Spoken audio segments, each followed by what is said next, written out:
Thank you. Oh, okay, I guess we're clapping for the monster and whatever they did with the bear. Yeah, well, you won't believe what just happened. The monster fucked that bear. Okay, and now he's ripped his penis off. Presenting it to the guide.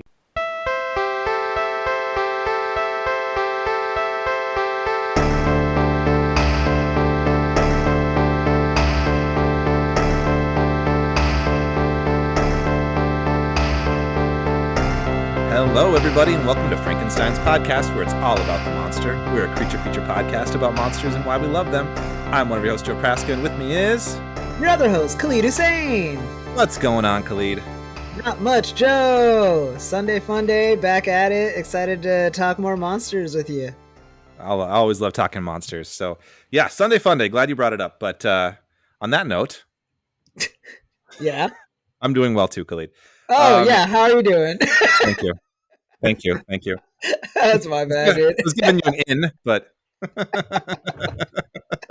I'm sorry. I'm just so excited today. As you should be. And the reason being is we have a really special... We actually have two guests with us, really special guests. Only one's really special. Well, Nicole is here, our regular pretty much co-host at this point, joining us. Hey, Nicole. Hello. What's How's it up, going? Nikki? But we also have a really exciting guest, Andy Assaf. Yeah, hi. Andy Assaf. I did it. Yeah. Andy Assaf. Wow. Yeah, there it is. We had a Assaf is whole it. 5-minute thing before we hit record. I psyched myself out. You were so confident you'd get it right on the first go. I love it. I I love said it. the No one worst- ever gets it right. I If said it the means worst anything version to of you, it. Joe. Yeah, Andy, my Lebanese last name. It's tough. Yeah. Everyone so- says you're so bad. Assaf. They really highlight the ass part of my Assaf, name. yeah. Well, Yeah, Assaf. Assaf. Yeah, Yes. thanks for having me, guys. But thank you for joining us. Yes, we appreciate you coming on. And for the listeners, Andy is a improviser, sketch comedian, actor, filmmaker from Montreal. He's performed with the Montreal Improv Theater and Second City and tours with his improv duo, Frank Mythic. And most recently, we've seen him in the final season of What We Do in the Shadows. So, Yeah. impressive resume. Thank you. I mean, yeah, the shadows part definitely helped out. Before that, it was just an improv nerd. So, yeah, no, it's been cool. It's been a crazy year. That's awesome. Yeah. We have two questions that we asked every guest who's brand new to the podcast. So I'm gonna fire those off right now. So, in all of pop culture, this could be books, movies, shows, whatever it could be. What is your favorite monster? And if you don't consider it the same, what is the scariest one for you? Okay. Well, I'm born 1993. So like when I was in high school, Marble Hornets just came out. And so like Slender Man was like the coolest thing ever. I don't know if that counts. I guess it's not like a monster. It's not really like a monster, so to speak, in like, movies and TV. I mean, they made a movie out of it, but, I don't know. It's been said before, but it's cool how it became kind of like a modern folklore, like in the internet just kind of made it a thing. And it was spooky as hell. Like the guy has long ass arms and legs and no face. And I don't know if you ever watched Marble Hornets, the YouTube thing, right? It was such a cool, like experimental, like this is actually really scary. As when found footage became a thing, I feel like too. And it was just a really well done amateur found footage thing that, me and my friends would watch that and be like, this is so crazy. That's a good answer for how big Slenderman got. I don't think we've had anyone say that yet as their favorite. Really? But Okay. I thought that would be the least original answer. Folklore, which I love. Okay. We've never had an internet folklore be with a monster in question. Mm-hmm. Mm-hmm. Yeah. Yeah. No, I just remember feeling like, oh, is this real? Like as a teen, whereas like, you watch like a movie with like a monster, you're like, okay, yeah, it's scary. But having that, like, just this thing stalking him and like driving this guy crazy. And you're like, it's just done well enough where you're like, yeah. That when you watch a really good horror movie, it has that feeling too. But the YouTube of it all too made it feel that much more real. Yeah, and its impact on culture is really interesting too. It's almost like the when they made the actual Hollywood movie, it got less cool.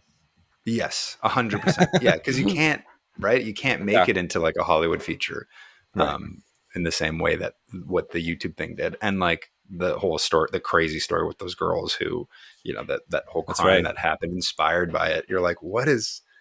what is going on there? So Yeah. Yeah. Good answer. Question number 2, though. What? What Was that his scariest? is that? Your scariest as well? Probably. Yeah. I mean, like, I don't know. It's I just spooky. watched the new Nosferatu. He's pretty scary. But again, it's like that thing of like the movie, and that's so ubiquitous. You've seen the original Nosferatu, it's like, oh, it's Skarsgård and makeup. You know what I mean? Like it kind of takes you out of it a bit, but it's still really creepy. Yeah. See, Skarsgård and makeup has been a few people's scariest monster, actually. So you went for like a novel one to one that's kind of popular. Well, not to jump ahead about Shadows talk, but when his brother was on the show, which was one of the coolest parts of filming the show, because I got to do a scene with him, with Alexander. The whole press cycle of that was kind of a promo for Nosferatu. They're like, well, Alexander's also going to do some vampire stuff. He's in the new What We Do in the Shadows. It's like he doesn't want his brother to be the only vampire in town. Came back, So What a spin. that was funny to see. Yeah. That is really funny, actually. Yeah. So what would you consider you to be most geeky about? Oh, this is a tough one to admit, but all I do all the time is improv and sketch comedy. So I probably know the most about any one thing but it just feels like a lame answer. So sorry if that sucks. It's a fine answer. I don't know if anybody else has had that as their geek card thing on the show. Improv, probably not. Yeah, we've had improv people on before, and they've said, okay, so you got it. Yeah, but they weren't as real as you, Andy. That's thanks. what we're getting at. Appreciate it. Yeah, no, I just do it constantly all the time. It's my life. And then it's what helped me, book the role on the show. Like the producers had come to see me at Second City and stuff. So they knew I could improvise. There's a ton of improv on the show. So it was really cool to use that. But like, I do way too much of it and I teach improv. But my girlfriend's like, it's enough, man. So it's okay. Yeah. On that kind of comedy front, I kind of looked into some of the interviews that you had given before, and it's, I think of a couple of them. You said that one of your favorite comedy influences is Joe Pera. Oh, hell yes. Okay, I take my answer back. It's Joe Pera's Adult Swim show I'm the most geekiest about. And I still all right. haven't seen. Okay, so I'm in Canada. I'm in Toronto right now. And we still haven't gotten the 3rd season of that. I think there was a 3rd season. I can't find it anywhere. But otherwise, those first 2 seasons are like perfect television. That man is the best. I have a Joe Pera shirt with the, tomato on it. It's my favorite shirt. He's the best. He is. His Sleep Time podcast, nothing better. You put that on, you fall right to sleep.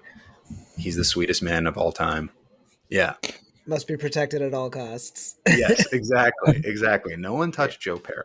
I feel like Joe Pera has kind of become like a name a little bit. He's just at the show, but I imagine like for maybe people listening who aren't as familiar, what would you kind of say is his like styling or vibe?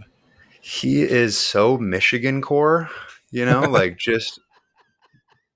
I have an aunt in Michigan, and I would go there every summer for vacation.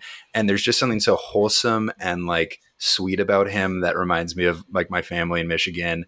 And it's just like he'll do a whole episode just on like the Great Lakes, and like really nerd out about that. He did a whole episode on the Alberta rat police, which is like such a niche topic that there's no rats in Alberta because the government of Canada or the government of Alberta in the turn of the century just decided we're going to hunt every rat. So he just did an episode on that. And that's like, for me, that's just like, he's got this big voice, he's just very tender and nice. And like none of his comedy feels mean, like there's a lot of mean comedy out there.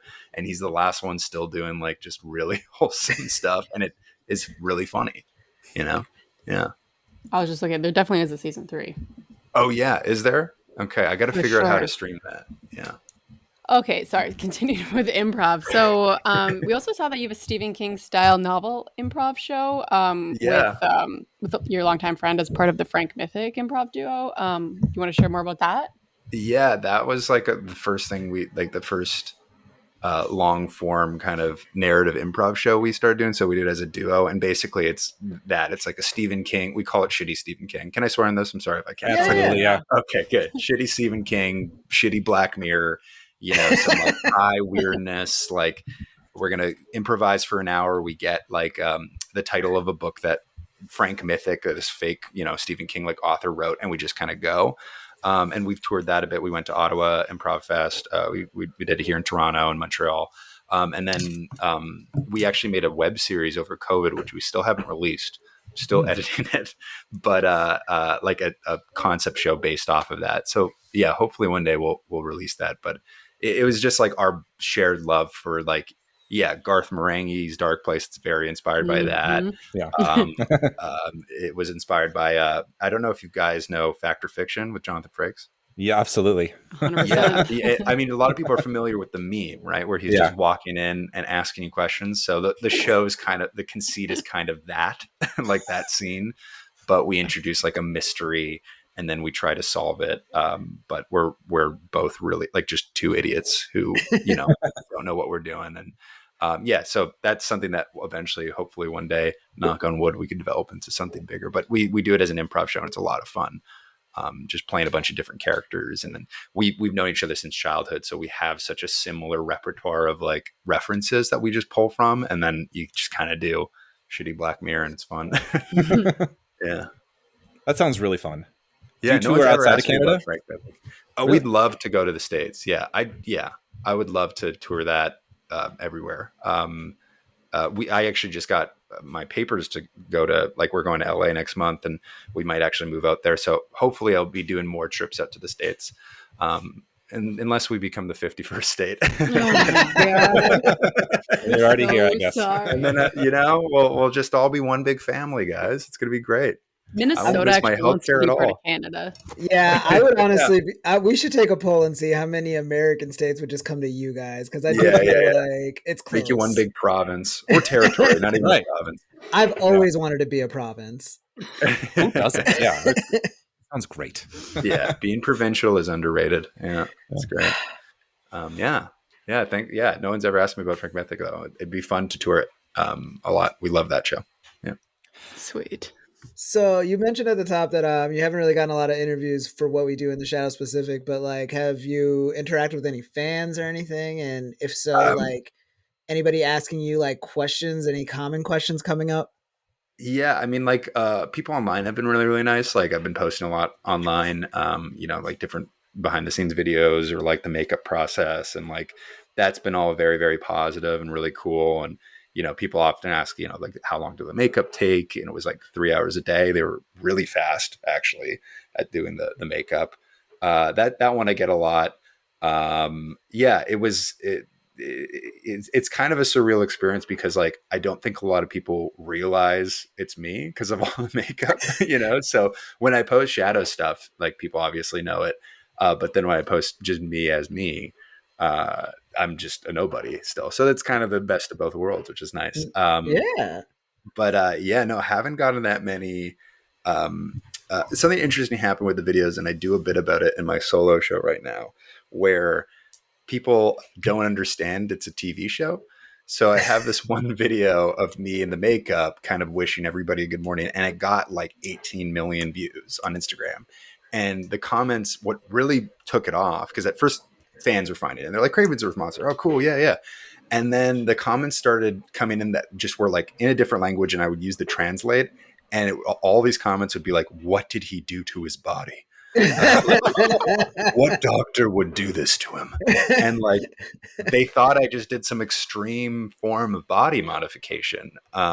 So like they're just like, there was one I kind of posted today where it's like a Spanish account, and he's just talking about, like, I can kind of make up with my basic Spanish. He's talking about like body modification and extreme. And I look at his Instagram, it's all people with like crazy tattoos or like big spacers. And I'm like, look at this. He's like, look at this guy.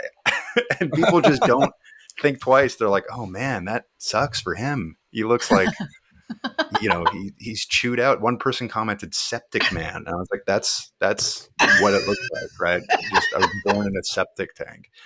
So that's a lot of fun. That's a lot of fun to get. Or they'll get like weirdly religious, and they'll be like, he needs Jesus, he needs Allah. I was not expecting that. Oh my god, that's amazing. Yeah, so that's why it's been so like I would love to come out to some Comic Cons and meet people who have seen the show and stuff. Like we get it out here, obviously, and I have friends in the comedy community that have watched it, and a lot of people played bit parts because it was all shot here. And so like people have been in the show and kind of know, like they're like my peers, so they're not really like fanning out like what's this like they did it too, like they were on set too. But yeah, it'd be really cool to meet some more fans and do more of these. This is fun. It's amazing. I've never considered that. Like there are just people out there that think that you're just like some like body horror addict or something. They think I'm a real monster. They're like they're making like incantations in my comments to like curse me out of their lives. No, if people are curious, they can go. My Instagram's Sweet Andy Sour, and I have a bunch of the videos kind of pinned, and you can just go through those comment sections. They're very funny. They're just like, we'll be this doing demon that. Must be exercised. Yeah. Oh my god. Great. Well, thank you for answering those questions. That was a blast. Of course, Khalid, I have a question for you. One that you could perhaps sink your teeth into, so to speak. Is that the pun, or is there another pun coming? Why do vampires hate going to court, Khalid? Why do vampires hate going to court? For some reason, my brain is going straight to gavel. There's nothing vampire-y about a gavel. Not really. Witnesses, arraignments, something to do with. I don't know what. Oh, I thought you were close. They don't like the cross examinations. Ooh. My brain went to like the Bible you have to swear on or something. That's actually pretty good too.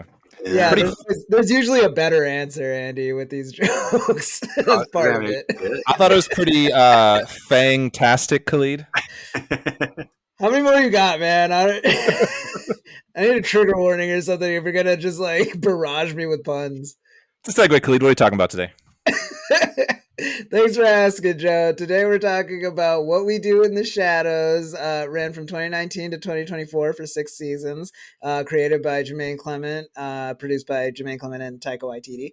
And I have a synopsis from your homeboy Khalid, me.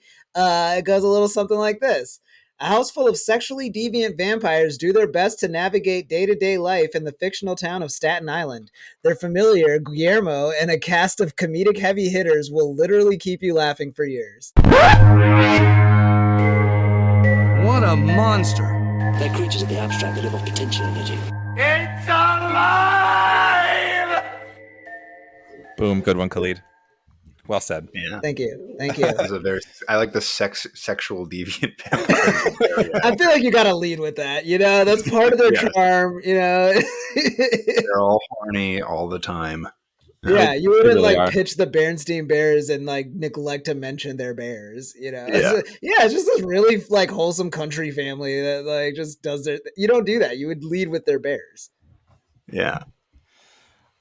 So a little bit of background before we kind of start to dig into like the show, and then like Andy, your role in it as well. So What We Do in the Shadows, for anyone who may not be aware of it, kind of started as the 2014 like mockumentary like comedy film from Taika Waititi. Jermaine Clement was in that as well, and then it spawned 2 spinoffs actually. The What We Do in the Shadows FX series and the Wellington Paranormal series that is, I think, a little bit lesser seen in the US.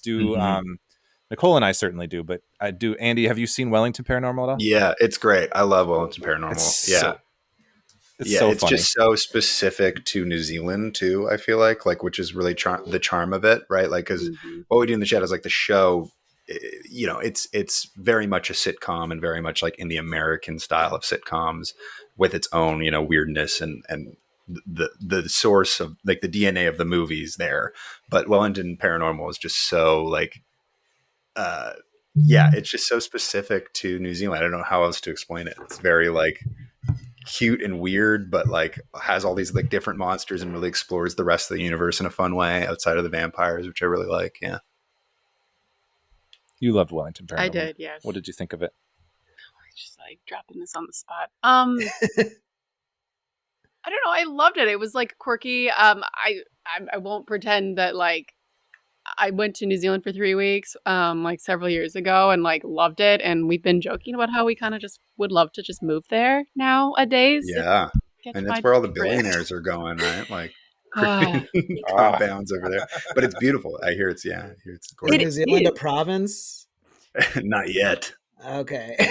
they're their own sovereign. I guess they did celebrate the Queen's birthday. So Yeah. anyway, They're part of the Commonwealth. They're up there. They're in the yeah, Commonwealth with us. Yeah. it's a beautiful Okay. country, and Kiwis are quirky in the best way. And so I agree with that statement that it's very New Zealand, and I also can't explain what that means. It's just that I know that in my heart, Yeah. and Yeah. You have to see it. Yeah. yeah. So anyway, I've kind of fallen in love with New Zealand, and it's great. I didn't spend a lot of And time in Wellington exactly, but in my head, I have now that we've watched that show. What, 4 seasons of that? Yeah. Yes. Is that show Yeah. over? Yeah. Yeah, but I think like it ended where like it was like good. I mean, like I could probably watch any show that I love forever, but at some point, I don't know, things got to find their closure in a way. Yeah. Which what we do in they the had shadows like did really well. 3 or 4 good seasons, right? Mhm. Something like that. Yeah. I love the chief on that show too. He's great on that. I love any good police chief character. Yeah, he's so good. Oh my Yeah. god. Okay. So, it sounds like you were a big fan of Wellington. Were you also a fan of What We Do in the Shadows prior to getting the role? Oh yeah, big time. I have a weird, long, winded story of how I got on the show. If you guys are willing for me to kind of retell it. Please. I want Sure. nothing more. Okay. Yeah. Yeah. So I've been auditioning for the show. Like I said, like a lot. It was all shot here in Toronto. A lot of my friends that played bit parts on the show. You know, my good friend Chris Sandiford's Derek on the show, who like turns Guillermo, and like my Andy Hull, who I did main stage with, plays Mikey, who's one of Sean's best friends. You know, the Atlantic City storylines and stuff like that. So I've been trying to get on the show, since season 2, and every time an audition would come in from that show, I'd get so like, yes, okay, we're gonna nail it, let's do it. I want to get on the show. I love the show. And then funny thing happened is I met my girlfriend, who ended up she like on her first date was like, I'm the associate producer for What We Do in the Shadows. Like, I've seen all your audition tapes, and I'm the Canadian producer for the show. Like, I'm the one who sends it to Paul Sims and Jermaine, like whether like hire this person or whatever. And I was like, oh, crazy. Have I ever been close? And she's like, they love you. Like, every time everyone says really good stuff about your tapes, but the roles you're auditioning for, not a chance in hell, because they're all like American guest stars, right? It's like, you have Fred Armisen lined up for a role. You're not going to go with a Canadian who no one knows. And I was like, yeah, that makes sense, right? So I kind of was like, okay, maybe I'll book a bit part on it.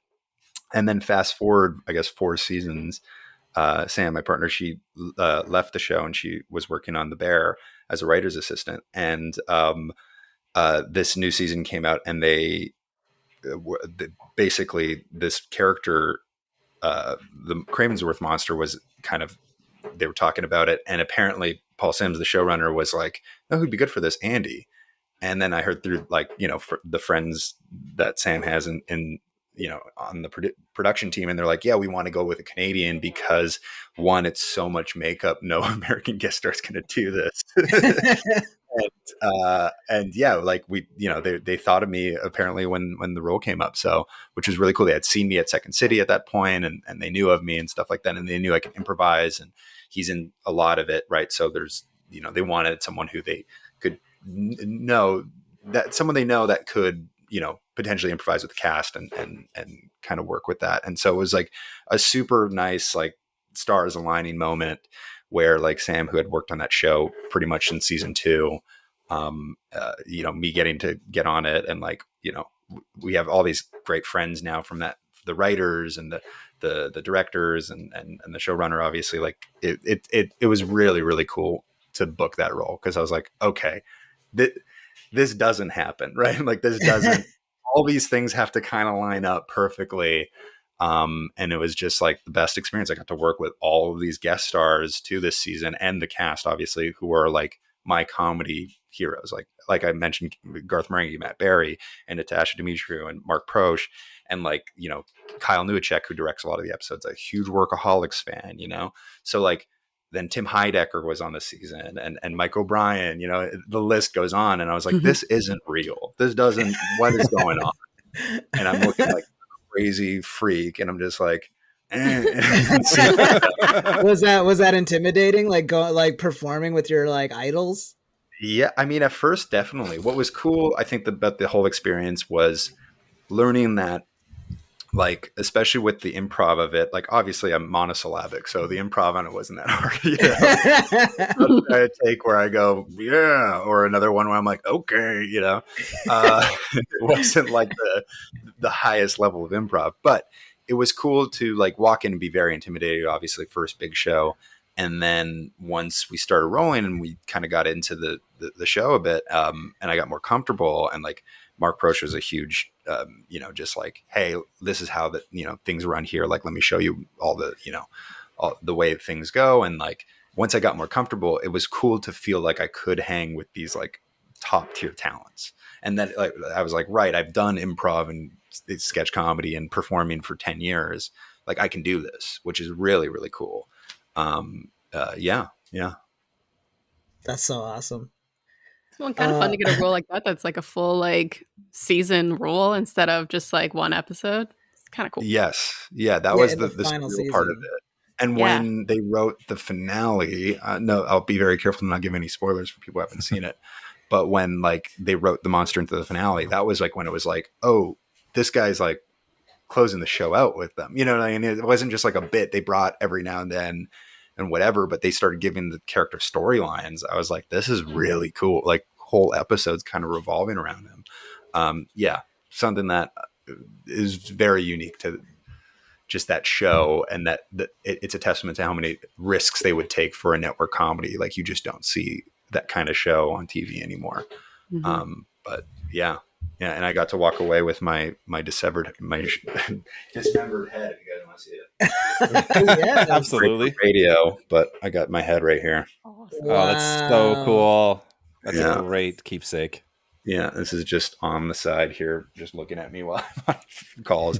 And like I know this is a bummer for people listening, but you could go on my Instagram if you want to see it. It looks legit, listeners. It's super legit. Do you have a place that like? Do you just have it set down on this table because like you don't know where to put it, or is that the place? It's the only place Sam will let me put it because otherwise.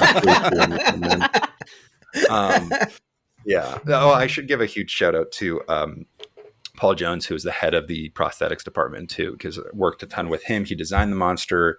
He did all the makeup effects, and he's just like an all-timer. Like he worked on Poor Things that year too, like the year before. So already in the Frankenstein space, and like he's just been in the industry forever. And he taught me a ton about like all these glues, because I would just hang out with him for 3 hours a day in the chair, and he would just teach me about like the glues or the different silicone versus what other stuff that they use. So it was like really, really, really fun. And then he gave me a big old box of like, because they closed down the shop at the end of the show. He's like, I have all this crap. Do you want any of this? And he's like, we do sketch comedy. Maybe you could write a bit with this. And it's just like a hand with an ear on it. And so I have all this crap lying around that I just try to write bits around, and it's fun. Amazing. That's amazing. I do have a lot of behind the scenes questions coming up for you. Yes. I wanted to ask though. So like you were kind of talking about how this is a show that takes like risks for like a network show, and I think that's sort of why one of the reasons that we all fell in love with, like, so Nicole and I, we've watched it pretty religiously when it was coming out. I know Khalid is a big fan, and this is maybe a question for all of us. We can all answer this too, but like, do you have maybe like outside of like behind the scenes stuff, like story wise, like any favorite like arcs, moments, or bits from the show? Like one that comes to mind that I think you were specifically involved in, Andy, was the bit where they're like trying to make the facade of the railroad station, or the railway like station job, and then like they bring Sean in to like interview, and they're like, oh, let's let him down, but you hire him. Like, I was cracking up that whole scene.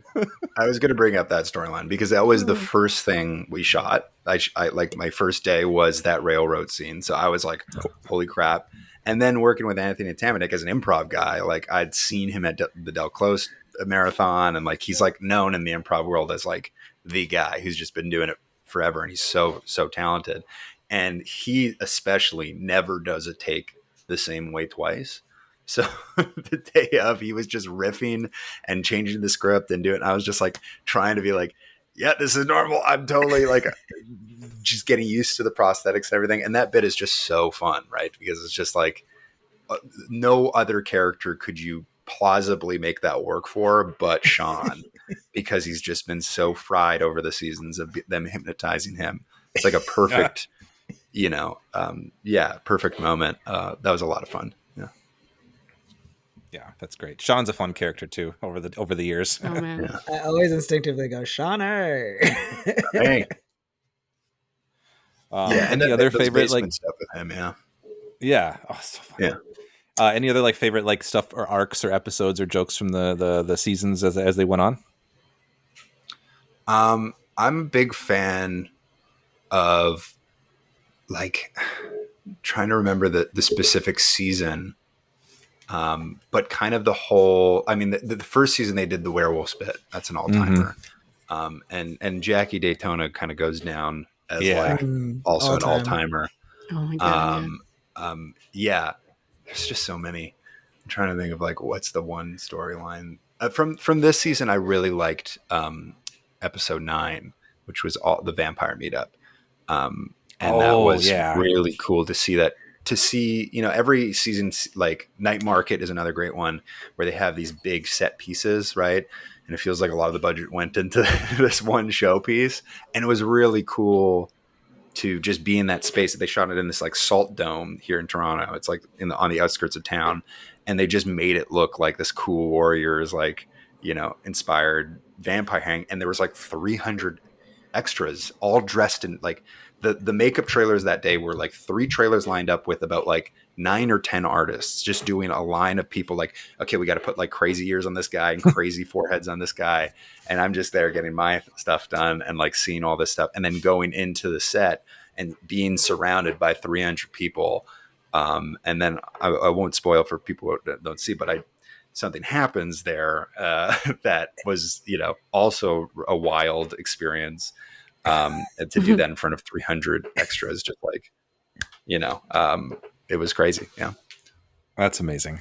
I will say my favorite bit of yours actually came in the finale when Guillermo's trying to give like his like heartwarming like wrap up kind of thesis on the show, and Cravensworth's monster is having sex with a taxidermied bear to completion. Yeah. And it just somehow times perfectly with Guillermo's speech, so everybody starts clapping at the end of it. It's so juvenile, but I love it. Like it just like it all works, and like everybody plays it just the right amount of sincerely. When I read that on the page, and I was like, "Oh, this is how it's going out." And it was speaking of the first shot, that was the last shot we did. Was that as the whole house, like saying goodbye and it is this wrap up moment, and that whole sequence I think is like almost 6 or 7 minutes, and they just shoot right, like with the way they shoot the show, they have 3 cameras going all the time, and so days would be pretty quick because they were really good at just like picking up a lot of coverage, and you kind of just could run and you can improvise and get 4 or 5 good takes and then move on. And that one we did it maybe like 11 times. This is the final shot. You want to get it right. Sure. And I just remember Kyle Newacek. He didn't direct that episode, but he came up to me. He's like, "This is your scene to win, brother." Like, have fun. And it finishes with you offering your disembodied penis to Kristen Shaw. What prop did you have for that? Did you just use an actual? Oh, that was a photorealistic penis. I love that. The props department gave me. Which they blur it out. But they blur it out. Yeah. No, I could show you guys some files offline if you want to see that. It was horrifying. But Matt Berry really liked that prop, and he would like pick it up and like toss it at me or K-Bomb. And he'd be like, "Look at this thing." That's awesome. So yeah, coming into a show like that, like so late in the game when like the relationships and the vibes are like so established, the final season, how did it feel? Like, did you feel like you had like something more to offer that hadn't already been in there? Did you feel like you were given the space to do more? 100%. I mean, like, yeah, that was definitely a worry. I'm like, not just with the storyline, like what's on screen, but like, you know, the crew had been working with each other for 6 seasons at that point. You know, like the cast was really tight, and it's like a pretty intimidating environment, not just being the new person, but like being basically a nobody, right? Like I've never been in a, you know, I've done a couple bit parts in TV shows and stuff, but like never been in a major role. And here I am just kind of coming in, but they were very, very gracious, especially again, Mark Proch and Natasha were super like welcoming and warm and, you know, took care of me and made sure like, you know, I was comfortable, and like, you know, anytime I had questions, I could always go to them. And the directing team was amazing and was great. And then when it came out, it was cool to see people positively respond to it, where it's like, that it's the most annoying thing in your favorite show with your beloved characters to have some new thing come in and just suck the energy out. So I'm happy that I didn't do that too much. Yeah, no, it was very, very fun to just be part of that world, even if it was just for a season. Like I was like, yeah, just so stoked. It was really cool. So I read this really interesting story, and this is kind of about the movie, the What We Do in Shadows movie, but that Taika Waititi said in an interview that like they did it for such a low budget. They like scoured the old like Hobbit sets to get wood and pieces to build the house and all that. And I feel like that was one thing that was carried over really well from the movie to the show, was just this like kind of like intricate sense of like place with the house and like all the set pieces and all the little like props and things. And I feel like we kind of just want to acknowledge like that space as being a really interesting place to kind of walk into. Yeah, I mean, I guess what was it like? I mean, besides like stepping into this group of people, but also sort of this iconic set piece, the mansion on Staten Island, like I guess what was most fun to be around, or, you know, even just like your experience being inside that physical space? Yeah, that was definitely really cool, because it is, like you're saying, right? Like it's such a specific place that you get to know over these seasons. And then day one walking into it, I was like, oh, this is kind of like a fully built house. Like, it's in a soundstage, obviously, but like you can walk through the main foyer to the, you know, the reading room, or to the other room off to the side where they have all sorts of weird crap in there. And, you know, you can climb those stairs. And then certain rooms are cheated out, right? Obviously, but like you go down the hallway, there's the kitchen and things like that. What was really cool with that, I think the sets did amazing on, is they built that whole, you know, Frankenstein's lab basically in, you know, in the basement, which is another great bit they kept doing, where you know, they would just like pull a curtain and be like, oh, there was actually a whole other section of the house here we never acknowledged, and there's an old timey elevator that goes down, and they can just build that. Like, it's so cool. But the lab was like, I don't know, 20-30 feet high. It was huge. It was giant. And it was all built for, you know, the creation of the monsters. That felt really cool to be like, oh, this is like all these little details. If you like rewatch those scenes and really look at all the little, you know, props and things like that they kind of, I guess they're not props, but set pieces that they put around. You know, there's I'm forgetting his name, but the raccoon that jerks you off.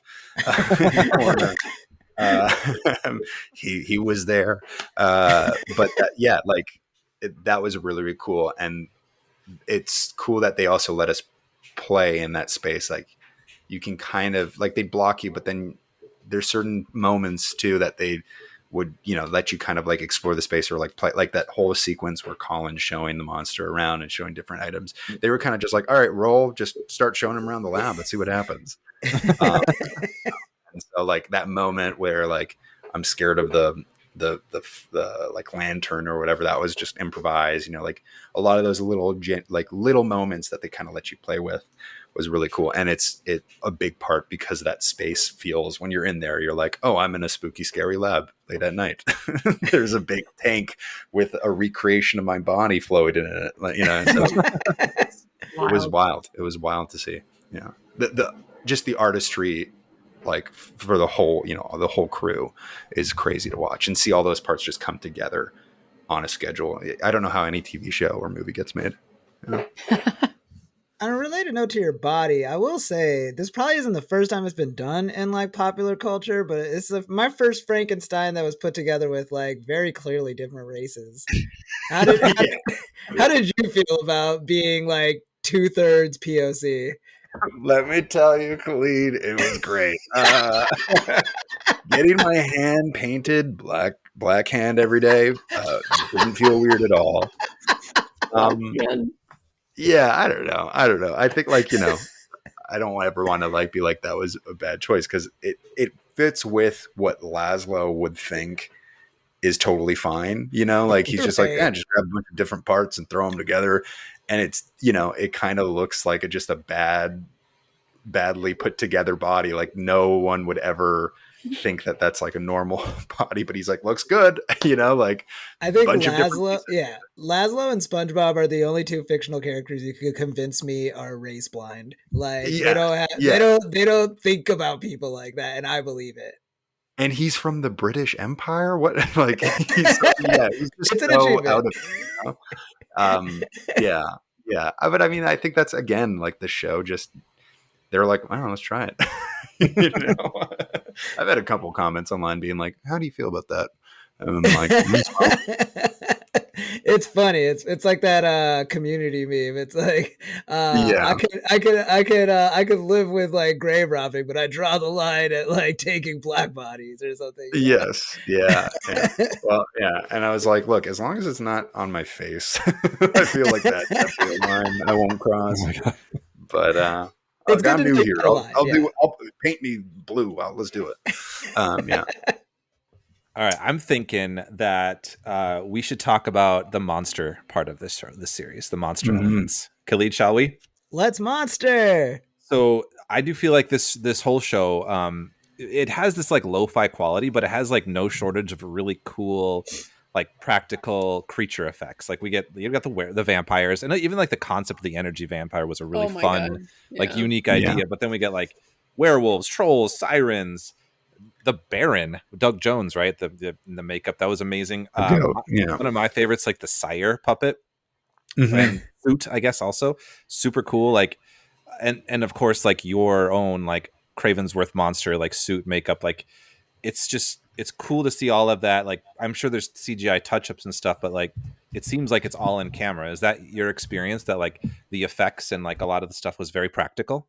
A lot of practical stuff. Yeah, I think that was on purpose too. Like just, the Sire puppet's a great example, but like, like all of my stuff was pretty practical in the sense that like, they built a replica body and a replica head. And, so that like when they attach the head, they can kind of cut away and cut back. And then I'm on the table, and they did such a good job that like when the hair person came to touch up my hair, it was the dummy. And so it's like, Andy, I'm just going to touch you. This is the dummy, isn't it? Okay, great. Wow. So like that attention to detail just to sell the bit, where you could theoretically probably like do some sort of digital stuff where it's like, okay, his head goes on. Great. It wouldn't look as good though, because you wouldn't have the physical like element to it. And so like a lot of the different, like the Jersey Devil episode comes up, right? Like, that they have that on the wall in the house. So that was cool to see, like, they just built this thing. I guess does that answer your question? I don't know. Like it felt very much like that was the priority, to like always have like a real thing there. Not much. There was some digital effects obviously, but not much. Ooh, the Naja doll. Oh, Love the it. Naja doll. Yeah. They had a guy in a green screen suit kind of operate that, which was fun to kind of see. When I was chasing the doll, I was like, oh, there's a whole guy here like that they'll digitally paint out, but it's a real doll. And that was really cool. There's another one that is escaping me. I'll think about it later. Yeah. So like, again, I think I mentioned the Baron, like Doug Jones, like he was pretty much not in makeup, I think, your season, but like previously he had like the full like old vampire makeup. And he's like kind of like one of the kings of like makeup creature guys. Like, did you get any like words of advice from him, like sitting in the makeup chair or anything like that? Yes. The days I worked with Doug were such a treat, because not only is he, the all-time prosthetic guy, he had just finished doing Star Trek Discovery, right? Where he was in crazy prosthetics. And, but he's also just genuinely such a sweet, nice human being. And it's an extremely talented actor, like really, really cool to watch him work. But he was like, so like, he came in and he kind of like looked me over and he's like, oh, were they using Telesix for that or glue, this glue? And like he would name the products because he's just worked with them all. For sure. And then, would talk to me about stories of just like, that this idea of acting through the prosthetics, like obviously they're there to enhance the character and create the character, but you are the character, and like to like really, not just let the makeup do the thing. It's like, bring it to life and stuff. And when he was, so the full body day with the monster, I was wearing this kind of like rubber suit basically that was like molded to my body. And when the Baron gets burned to a crisp, he had a similar kind of suit on. And he was showing me pictures and he was like talking to me about those days. Those days he was like in that suit for something like 10, 12 hours, like something crazy. And luckily like that, I only did that one day, but he had multiple days like that where they kept, the character was slowly regenerating, right? So to different degrees, he had to keep doing that makeup. And that just is just a testament to his like patience and just like he's done it so much at this point. But at the same time, he's like, I'm pretty much done with doing so many prosthetics. Like, and I don't blame him. It's a lot of patience and just like discomfort, but art is suffering, I guess. Yeah. So prior to this role, did you have any relationship to like the Frankenstein character? No, other than like I'm 6'3" and I lumber around the world like him.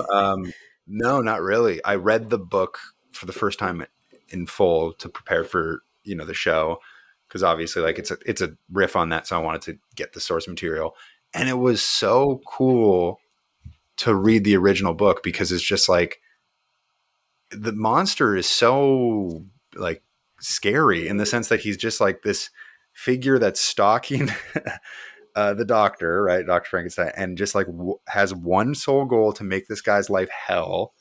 And you just, I don't know, like the character's been parodied so much kind of, or like reimagined with like the movie's very different, like the original Boris Karloff and, all the different iterations thereafter, right? That it's kind of become like, whatever. But in the book, he's a genuine malevolent he's very smart. Like nothing kills him.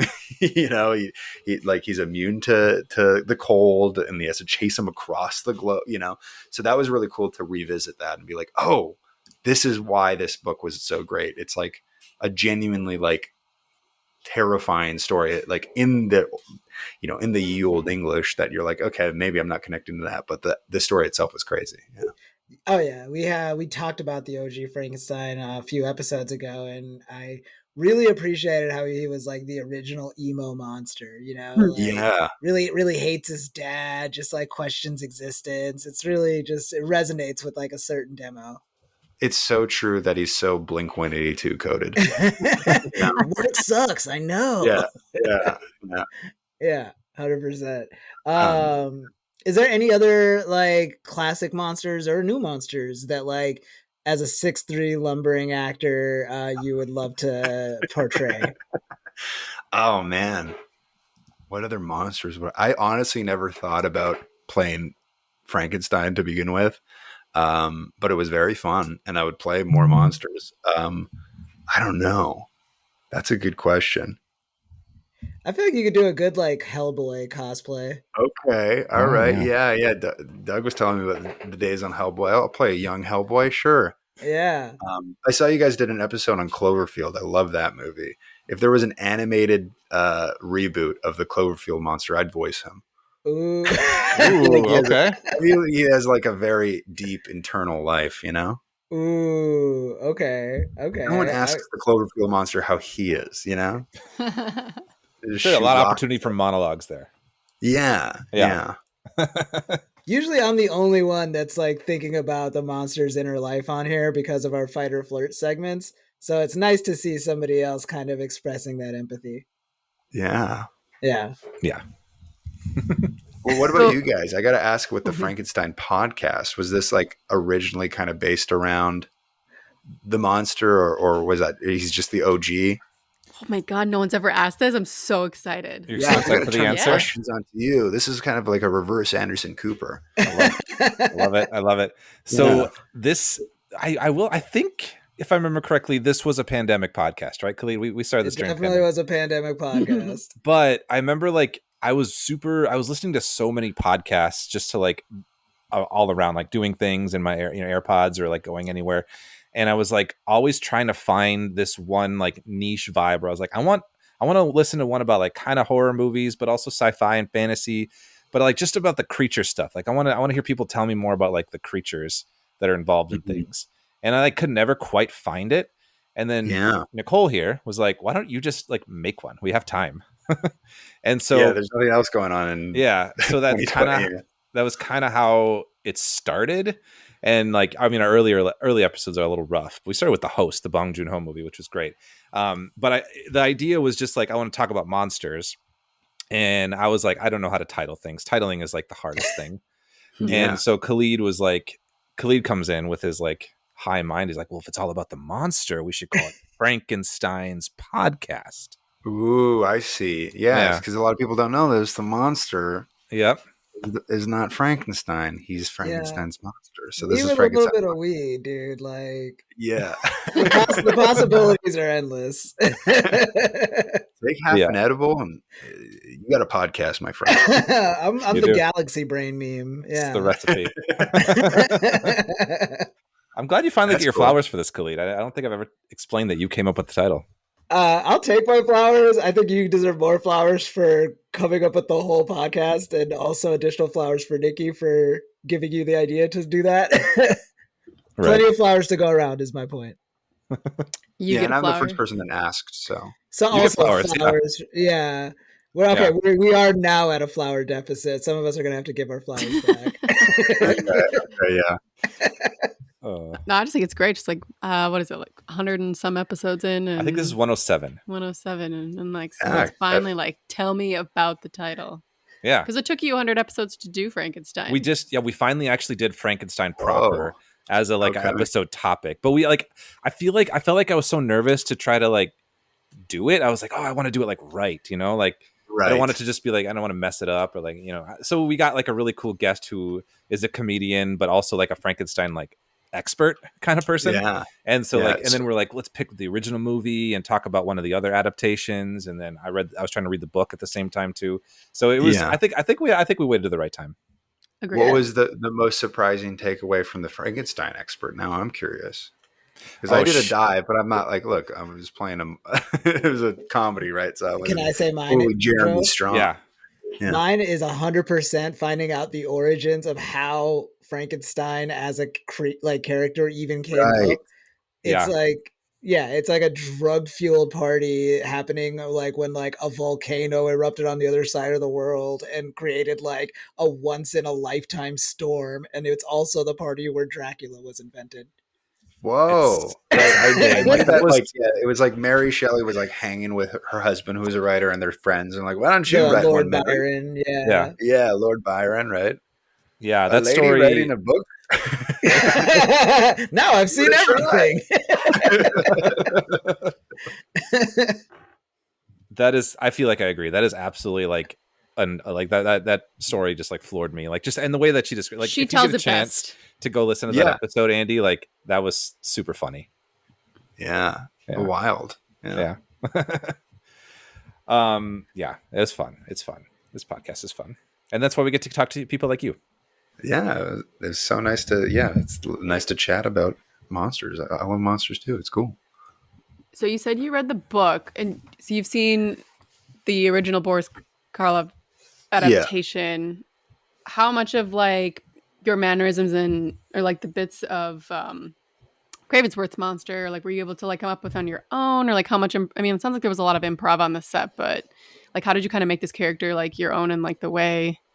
Kind of moved. Because I remember being conscious of like, obviously like this is a riff on this, like it has to have some sort of semblance to the iconic monster and stuff like that. But like, you know, it's its own character. I want to make him his own. And I remember working with Daryl Hines, who was my director at Second City at the time. We were opening a show, and I just brought it to him because he was a very good physical performer. I never thought of myself really much as a physical comedian, but he kind of helped me break it down where I was like, I don't know, can I just do my scene at you and you just tell me what you think? And he watched and he's like, know what you're doing that's interesting that you should just do more of, which is like, he's basically a baby, right? Like you're walking kind of like a baby and you're trying to find your center of gravity because you're learning to walk again. Like you're conscious, you just became conscious again in somebody else's limbs. Like how would that feel to like try to operate? It would probably feel wonky as hell, right? So playing with that balance of it was very fun, you know, and not trying to not lean too much into the classic, like, you know, I don't know how to describe this on audio, but Mortis. yes, the arms out front, wobble, slow wobble. And it was cool later on in the season too, to like, with the more actiony sequences or whatever, like when he's more comfortable in his body, how does that change over time? Right. Yeah. Like the whole sequence in episode 9. So that was really cool. Yeah. Thanks for asking. Awesome. That was, Yeah. I want to probably like last question or so maybe here, but this is the point where if somebody hasn't seen the last season, maybe they want to skip because this is a little spoilery. So spoiler warning here. Yeah. Log off now if you haven't seen it. But then come back. I really want to ask you about the head popping. Oh yeah. That's yeah. So funny. That was so unexpected. It was an excellent moment. How was that done? Yeah, great question. So again, shout out to Paul Jones. He made Mike O'Brien's head.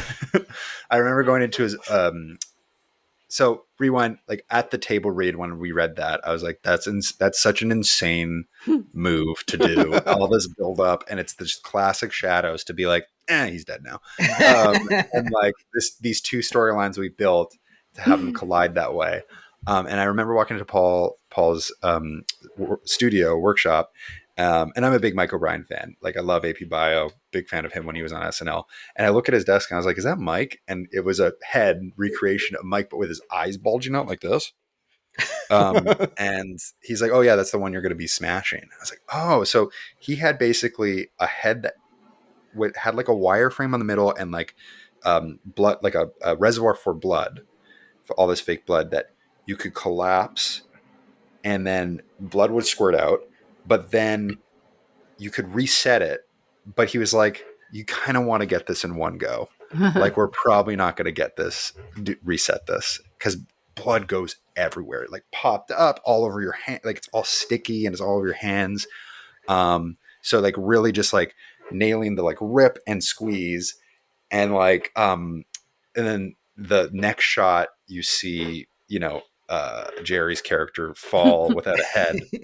That's a stuntman with a green screen head doing that bit. Wow. So it's like a cool, like multi-part shot where like, you know, we'd film all this stuff up to the head squish. We filmed the head squish and then we filmed the aftermath of it. But it was a really, really cool practical effect with that head. And then later on, when I squished the other head, they made a whole new one for the person I was squishing their head, and then giving it to Skarsgård, which is cool. Yeah. God, that's amazing. That's so cool. Yeah. So it's, again, like they just love doing like really sticking to the practical stuff. It's a lot harder, but it pays off because it's like such a key moment in the season that you're like, yeah, all right. Yeah. You just got to love the ingenuity of somebody thinking about like, this has got to squish and blood's got to go up. So like when you squish it, this makes the blood happen. Like that's so cool. Totally. I mean, yeah. And Paul, like all the prosthetics guys know each other and kind of share secrets and share. And I know he did work on Poor Things, but I think he also lent a hand they were filming the new Frankenstein, the Guillermo Frankenstein. And they were doing some sort of prosthetic effect. And he was telling me about that. And it's like similar thing where it's like, you have to think of and design it for the shot where it's like, okay, this has to burst in this way and look from this angle, look really realistic. but it can't be too much or else it looks kind of goofy, right? Like, how do you believably do that? So yeah, they're sick geniuses, those guys. That's the best way to put it. We have one last segment of the show we'll get to in a moment, but before we do that, Andy, I wanted to ask you: is there any like, I know there's no way in a podcast that's like an hour-ish long we can get comprehensive into everything about the show and everything about what you're able to do. But is there any other like fun little bits that you'd want to share with us or the listeners before we move on? Oh man, fun little bits.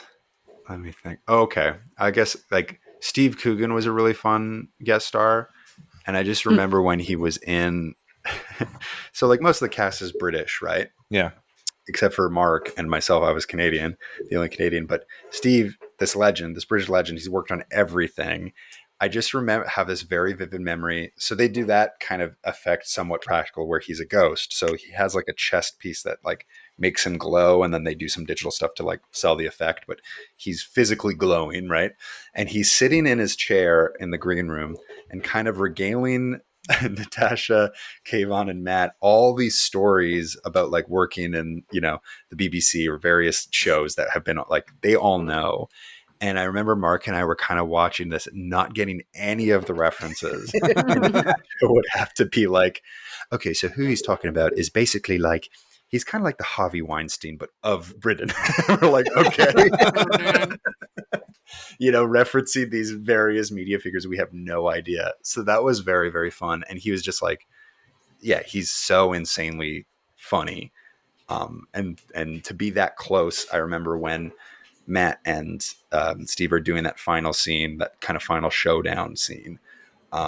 Matt, obviously, they've worked together before, but you could tell that like Matt was like, I'm going to bring it this scene. Like this scene's going to get, and I'm like 2 feet away from these two legends, just like, you know, going at it. So that was a really, really cool experience. I'd probably say from the perspective of the monster on the board, just being like, hey, while they're doing this like Shakespearean father-son showdown. Yeah.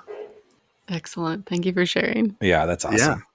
Hope that was a good tidbit. That's a great one. So our final segment of the show, we always just close out by something we call it the What the Fandom segment, in which we each just share something in our lives that we are kind of into in the moment. It could be a movie that we watched, music we're listening to, book we're reading, game we're playing, anything that you're just kind of like, I'm feeling this right now. I'd want to shout it out. It doesn't have to have anything to do with monsters or even what we do in the shadows at all. Just something that we're kind of into at the moment. So we'll let you go last, Andy. I always let our guests go last because I always forget to tell people about this one. So Khalid, how about What the Fandom with you this week? Thanks for asking, Joe. My What the Fandom this week, I'm gonna have 2 actually. You know, I thought I would treat myself, if that's okay with everyone here. Treat yourself. So my first What the Fandom is probably going to be something you guys recommend too, I would assume. But we all went when I was in town to go see the newest Bong Joon-ho film. Speaking of the host, we watched Mickey 17. I just found it very delightful.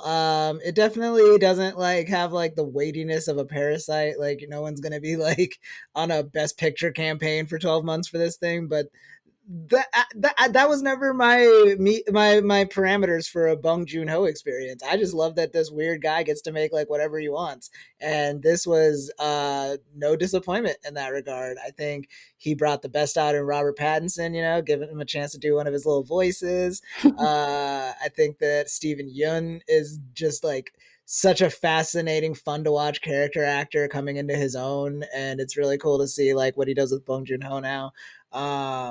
And yeah, that was just a really delightful movie. If anybody's looking for like a fun weekend out, it's like a fun sci-fi romp. And my other What the Fandom is actually going to be the Hulu show Paradise. It stars Sterling K. Brown, and it is like just exactly the kind of like bug nuts TV that I used to love watching. Like it's like Prison Break level, like convoluted plot lines and like all of these like larger than life characters like playing off each other. But when you hit that like right like chemistry of they're very theatrical and large, but you're still like compelled by them, I'm always just like, I'm in. Let's get 7 seasons of this dumb schlock. And so I highly recommend Paradise. I won't spoil it for anybody, but it's like a light sci-fi drama, and there's like the idea about like the head of the Secret Service and the president, and like there's a murder mystery and everything, and it's just it's kind of just like a full demographic sweep, like something for everybody type of show. So definitely check out Paradise. And Joe, what the fandom with you? Thanks for asking, Khalid. I might do a quick 2 as well. My first one this week, Nicole, you were out of town, so I actually got a lot of movie watching done at night. Just like random weird movies that I threw on, like because I'm all alone. But Okay. anyway, one of the weird ones I threw on this weird like 90s thriller from 93 called Doppelganger. And I wanted to shout this one out because it just took me to places that I was not expecting. It's kind of set up as this like LA murder mystery with like a touch of Lifetime original movie. It's got Drew Barrymore as the lead, but then it just devolves, and I don't know if devolve is not the right word. Evolves. I'm going to say evolves into a weird body horror creature feature movie that just like gets absolutely bonkers. And I just the last like act of it, I kind of opened my mouth, like I was like a little jaw dropped. Like it's gross and awesome, like as a creature feature fan. And I remember like watching the movie, and I think I sent you a picture, Khalid. Like in the beginning, it was like, oh, effects done by, and I mentioned Howard Berger, our friend who's been on the podcast a few times. I was like, okay, so they must have some sort of creature effects here. And then I was like, oh yeah, it delivered. So that was a cool one. I think it's kind of a weird deep cut movie, but if you're looking for like an odd mashup of like thriller, kind of like noir LA mystery with odd body horror, check that one out. Found it on Tubi. My second thing I wanted to shout out, and I'm sorry if I take this from you, Nicole, but it's just been in my ears like constantly the past several days, was the David Tennant does a podcast with. Were you going to say that one? No. Okay. I did the other Tenant. So but anyway, keep going. David Tennant does a podcast. He has this podcast where he just interviews people, other famous people, or like people who do like comedy, and it's just super delightful because David Tennant is just delightful to listen to. He sounds like just a nice person. He the new season came out. He interviewed Ben Schwartz to start, and Jamila Jamil is the second one. And I'm in the middle of that one. It's just very pleasant conversation. Like it doesn't feel as like a forced interview. We're just like they're just kind of chatting. And it's just a nice listen, I thought. So I would recommend that as well. Anyway, Nicole, how about you? Yeah, I'll second that. I was going to mention that also, but I think it's just funny that you bring up David Tennant's podcast, because mine with the fandom, which I did a couple weeks ago, but I listened to the audiobook version of A Serial Killer's Guide to Marriage it's written by Asia McKay, but it's narrated by Georgia Tennant and Kyle Soller. So anyway, I'd say like the more of the main character is the wife, who's voiced by Georgia Tennant, and I don't know, it was also just delightful and like macabre in a lot of ways, but also really, this is gonna sound weird, but like relatable, because like they're trying to juggle like their passion and like jobs and like raising a kid and kind of like the drama that unfolds with that, but like also they're serial killers, so that part's not relatable for the record, but anyway. For the record, I don't know, just put like one of the Tenants or both of them in your ears. It's great. Anyway, that being and then finish said, with Chris Nolan's Tenet. Yes. Spelled differently, but Phonetically though. It works. Yeah. How about you, Andy? With the fandom with you, yeah. I've been watching. Okay, so my favorite show right now. We were talking about Adult Swim before, but Friends of Friends, Jake and Zach, who are two writers in Shadows, work a lot with Dave King, who was on the show called Common Side Effects on Adult Swim. I don't know if you've gotten a chance to check it out. It's amazing. Mike Judge, I think, is producing it. He does a voice on it too, and it's like our favorite show right now. It's just about like a pharmaceutical company, or basically this guy Marshall, who's kind of like a hippie mushrooms, what's it called, mycologist, finds a mushroom that basically cures everything. Like you can survive like near-death experiences by like taking this rare blue mushroom he finds in South America.